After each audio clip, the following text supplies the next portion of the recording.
Hey Hero fans, this is Todd. So you guys saw in the review I got this really cool Shadow Weaver figure. And one thing I didn't like about this figure is how high the stand is right here. Because you notice she's standing next to another figure, she just is so tall next to them, it's just kind of ridiculous. I imagine that in the factory, when they designed this or engineering, they must have not realized that this was going to go flat and not up inside like we saw with classics. And so I'm guessing the people that made this just asked what size the hole was, made it like the one for classics, and then it made her extra tall because she was flat. So it does look pretty good without the stand at all. But as we know, she's supposed to just hover just a little bit, almost like the ghost from Scooby-Doo sometimes. So I decided to make one. This is the first one I tried to make, and I tried to make it so it was hollow on the inside and then solid on the outside, but it just kind of made a mess of it. So the second one I made, I decided to make it solid all the way around, so here it is. And I measured the hole and made it the same size, made the base a little bigger than the original, and there you go. Now she can stand and just hover just a little bit, and that is my fix. So now she can kind of hover around. It's not 100% clear. It's pretty close to being clear though. So you can see how it's a little bit foggy, but it's kind of clear. It kind of magnifies a little bit too, so it's kind of strange how it does that. But anyway, that is my new stand for my Shadow Weaver. I'll go ahead and add the review on the end of this video, so if you want to see the review, you don't have to go to the other video. Anyway, thanks for watching, you guys, and I will see you next video. Like, share, and tell your friends. Bye now.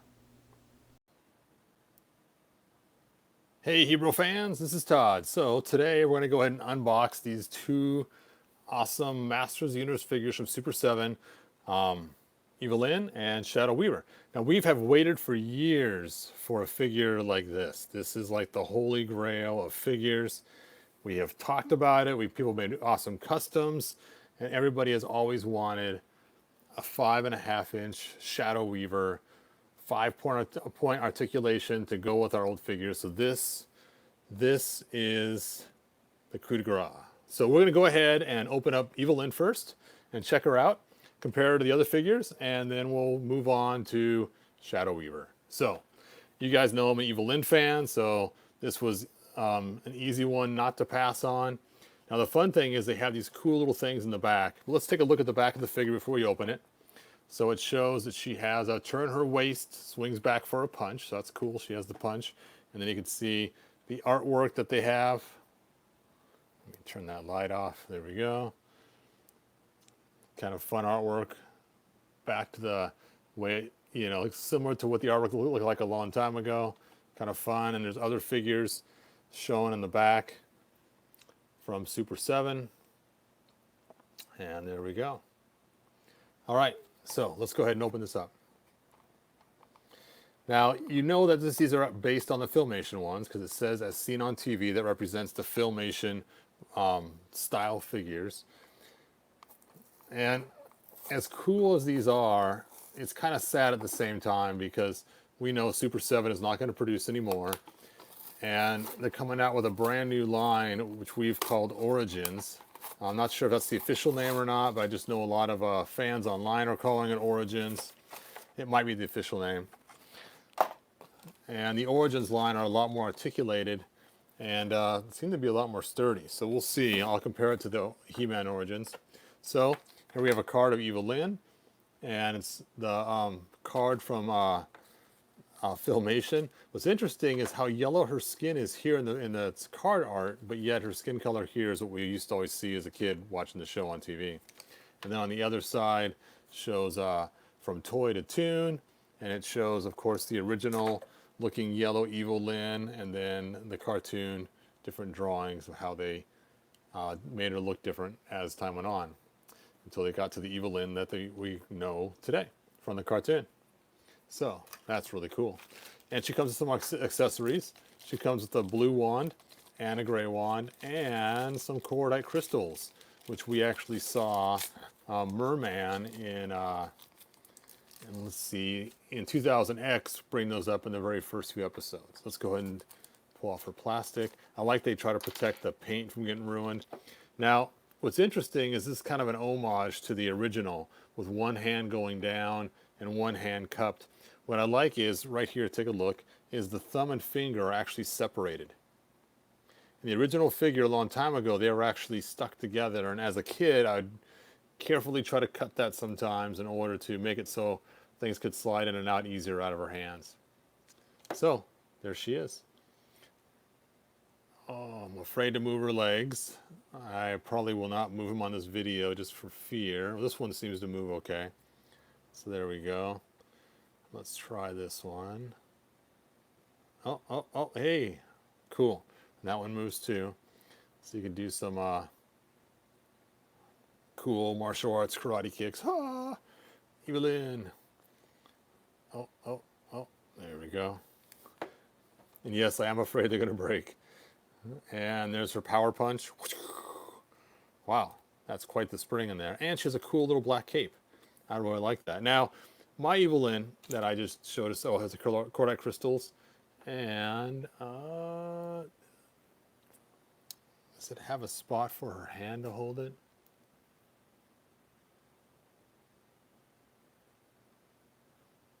I'm not sure how she's supposed to hold it.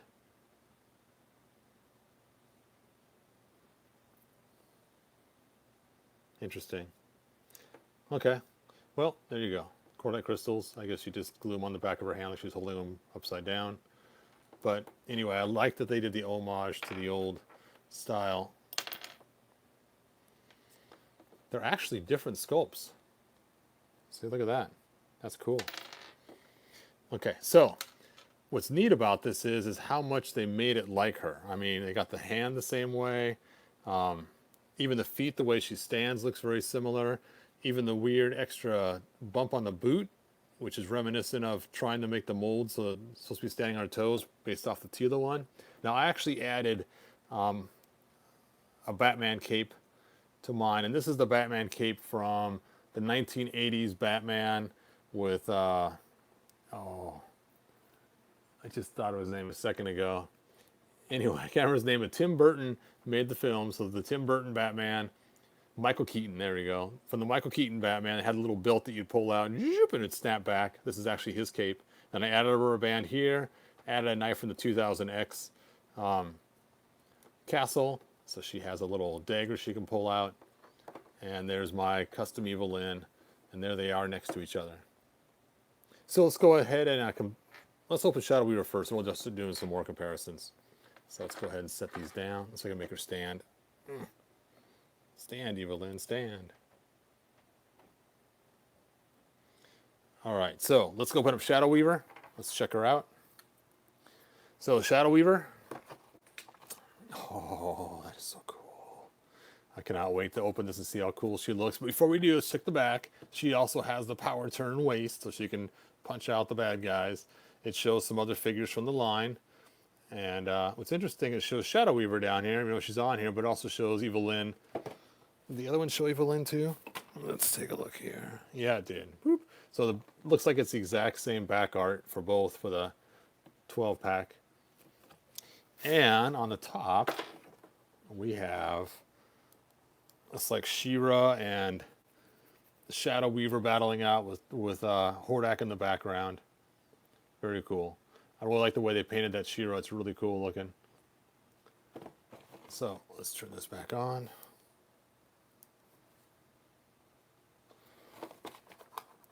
Let's open her up. And of course it has the S scene on TV. So you know it's from the Filmation cartoon.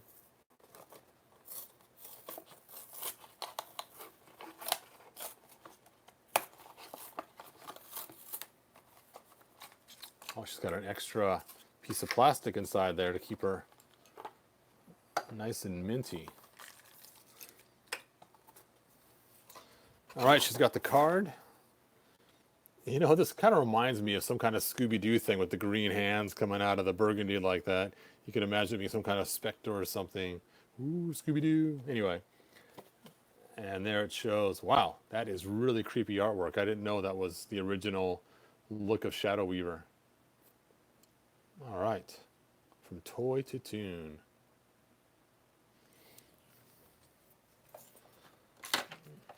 So let's check her out. She has a little stand just like the classics came with. And looks like two different little wand things to hang on to. No book. I was kind of hoping for the book of spells, but that's okay. We don't need the book.